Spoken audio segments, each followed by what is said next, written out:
Cuba.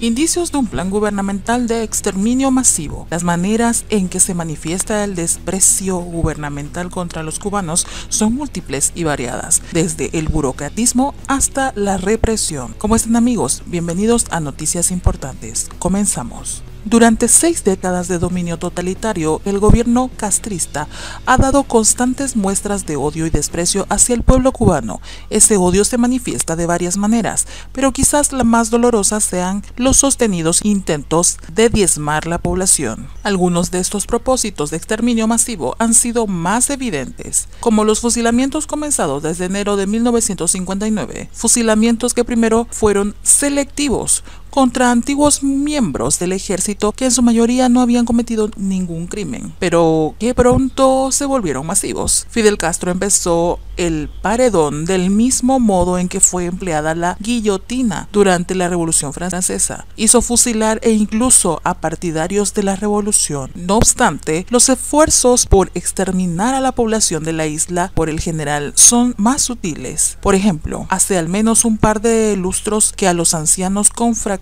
de cadera ya no los operan de urgencia. En la actualidad se calcula que 1 de cada 3 mujeres y 1 de cada 9 hombres mayores de 80 años sufrirá una rotura de cadera en su vida. El consenso internacional es devolver la movilidad al paciente lo antes posible, pues la inmovilización prolongada puede agravar patologías previas u ocasionar complicaciones de origen infeccioso y respiratorio, que en un individuo ya frágil puede causar la muerte. En Cuba, en lugar de eso, los médicos dejan a los pacientes ingresados durante días y semanas, sin suministrarles antibióticos e incluso sin justificar las causas de la demora hasta que estos mueren por complicaciones mencionadas. En Cuba, las personas de la tercera edad vulnerables, pues existen otras tácticas que repercuten directa o indirectamente en la reducción de nuestra expectativa de vida. Por ejemplo, no están creados los mecanismos para proveer atención profesional eficaz y de calidad a personas que requieren cuidados especiales e internamiento temporal o permanente, como pacientes con Alzheimer y demencia senil, entre otros. Tampoco el Estado cubano se ocupa verdaderamente del bienestar general de los adultos mayores. Esto se hace evidente al comprobar las deplorables condiciones de los asilos y el abandono que sufren los ancianos que viven solos. A esto se le suma el cierre masivo de consultas especializadas con la justificación de la pandemia de COVID-19, muchas de ellas dedicadas a las dolencias crónicas que, desatendidas, pueden llegar a ser mortales, como son las enfermedades circulatorias o renales. Sin embargo, no somos los padres y abuelos el único blanco de la violencia silenciosa gubernamental. Una de las más recientes evidencias del desprecio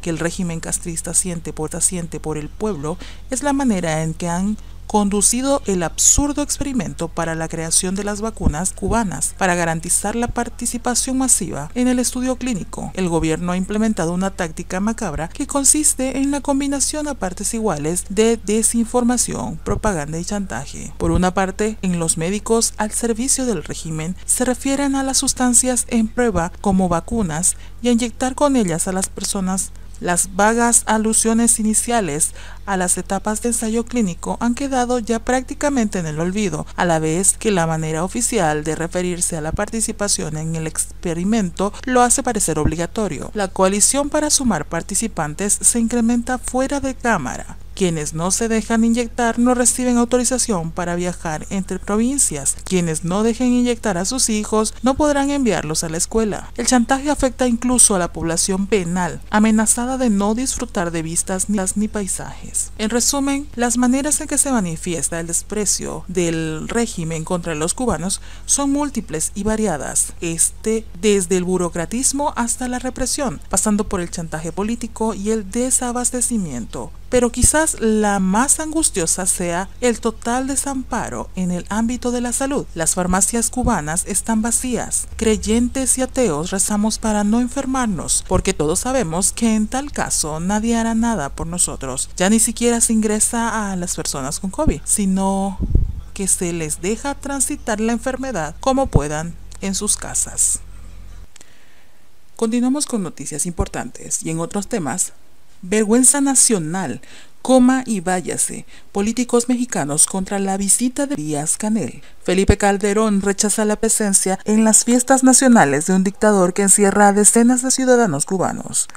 La anunciada visita de Miguel Díaz-Canel a México esta semana ha generado críticas a la invitación realizada por la Secretaría de Relaciones Exteriores. El gobernante cubano participará de la cumbre de la Comunidad de Estados Latinoamericanos Caribeños, que se realizará el próximo 18 de septiembre en medio de un clima de tensión con la Organización de Estados Americanos. El expresidente mexicano Felipe Calderón condenó la iniciativa de la administración de Manuel López Obrador y consideró que el arribo del primer secretario del Partido Comunista de Cuba no puede ocurrir en peor momento. De acuerdo con la Cancillería mexicana, la agenda de Díaz-Canel será coordinada por la Oficina de Presidencia de la República. Es inaceptable el protagonismo en las fiestas del bicentenario de la consumación de la independencia de un dictador que encierra a decenas de ciudadanos cubanos. Sería el colmo que en el Día de los Niños Héroes, que representa la lucha contra el extranjero, hablara un extranjero, escribió Calderón en las redes sociales. En 2017, el gobierno cubano negó la entrada a la isla al expresidente mexicano. Lo declaró persona no grata a raíz de la entrega del premio Osvaldo Payá de Libertad y Vida. El diputado del partido Acción Nacional, Gabriel Cuadri de la Torre, también condenó la visita de Díaz-Canel, a quien definió en un tuit como la cabeza visible de la dictadura más nefanda de América. Debemos rechazar y condenar la identificación y apoyo del gobierno de López a la dictadura cubana. Traen como invitado a su presidente, que es elegido a dedo. Vergüenza nacional la connivencia con el comunismo, dijo el ex candidato a la presidencia de México en otro mensaje. La senadora del PAN, Lili Telles, también se pronunció contra la invitación del gobierno cubano a las fiestas por el Día de la Independencia Mexicana. Los ciudadanos de este país rechazamos los saludos y su presencia a usted, Díaz-Canel. Lo apoyan políticos mexicanos de su misma calaña. Usted representa a una sarta de bribones parasitarios que atentan contra la libertad de los derechos humanos y la democracia. Coma y váyase, escribió Telles en su cuenta de Twitter. La senadora hizo referencia a la sugerencia que le hizo Vicente Fox a Fidel Castro cuando en abril del 2002 el ahora difunto dictador cubano iba a visitar México durante la cumbre extraordinaria de las Américas en la ciudad de Monterrey, Nuevo León, donde coincidiría con el entonces presidente estadounidense George Bush. Aunque la prensa cubana no ha publicado la noticia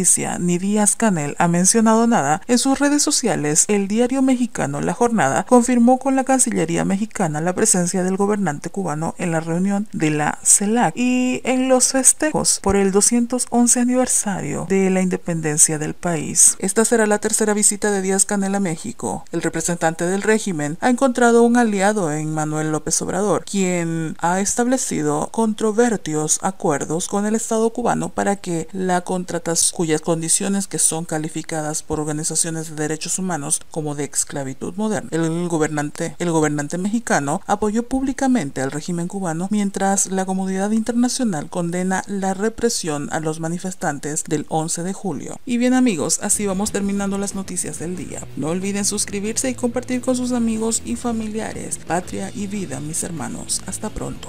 Hasta pronto.